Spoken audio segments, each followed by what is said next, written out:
Text எடிட்டரை எப்படி download பண்ணி install பண்ணுறது. அப்படி இந்த டெக்ஸ்ட் எடிட்டரில் என்ன ஸ்பெஷல் ஃபீச்சர் இருக்குன்னா, நீங்கள் அட் அ டைமில் எல்லா லைன்ஸ்லையுமே நீங்கள் டைப் படிக்கலாம். இதுதான் இதோட ஸ்பெஷலு.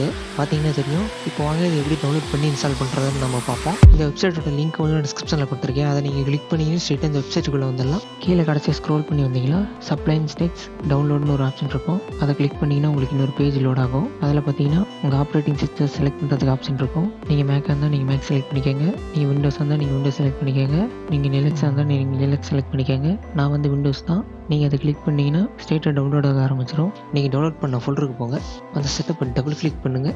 பார்த்தீங்கன்னா இன்ஸ்டாலர் ஓப்பன் ஆக ஆரம்பிச்சிடும். அடுத்து நெக்ஸ்ட்டு கிளிக் பண்ணுங்கள். இன்ஸ்டாலை கிளிக் பண்ணிங்கன்னா இது வந்து இன்ஸ்டால் ஆக ஆரம்பிச்சிடும். இது பார்த்தீங்கன்னா டெஸ்க்டாப்பில் ஐக்கான்லாம் காட்டாது. நீங்கள் வந்து சர்ச் பண்ணி நீங்கள் யூஸ் பண்ண வேண்டியதான். சர்ச் ஆப்ஷன் கிளிக் பண்ணி சப்ளைம் டெக்ஸ்ட் எடிட்டர்னு வரும். அதை நீங்கள் கிளிக் பண்ணிங்கன்னா இது ஓப்பன் ஆயிரும். நீங்கள் சர்ச்சை கிளிக் பண்ணி நீங்கள் சப்ளைம் டெக்ஸ்ட்டை வந்து நீங்கள் ஓப்பன் பண்ணிட்டீங்கன்னா அடுத்து பார்த்தீங்கன்னா நீங்கள் எப்படி மல்டிபிள் லைன்ஸில் வந்து நீங்கள் டைப் படிக்கிறதுனா நீங்கள் ஃபஸ்ட்டு என்ட்ரை கிளிக் பண்ணிடுங்க. மல்டிபிள் லைன் ஓப்பன் பண்ணிடுங்க. அடுத்து பார்த்தீங்கன்னா ஒவ்வொரு லைன் மேலே கண்ட்ரோல் ஹோல்ட் பண்ணி கிளிக் பண்ணிகிட்டே வாங்க. இப்போ பார்த்தீங்கன்னா அந்த சிம்பிள் வந்து வந்துடும். இப்போ நீங்கள் டைப் படிச்சிங்கன்னா இது எல்லாமே டைப் படிக்கும். அட் டைமில் நீங்கள் மல்டிபிள் லைன்ஸ் வந்து நீங்கள் டைப் படிச்சிக்கலாம். இதே மாதிரி உங்களுக்கு நிறையா ஃப்ரீ சாஃப்ட்வேர் வேணும்னு நீங்கள் நினச்சிங்கன்னா இப்போ ஸ்க்ரீனில் வர இந்த பிளேலிஸ்ட்டில் இருக்கிற இந்த வீடியோஸை வந்து நீங்கள் செக் பண்ணி பாருங்கள்.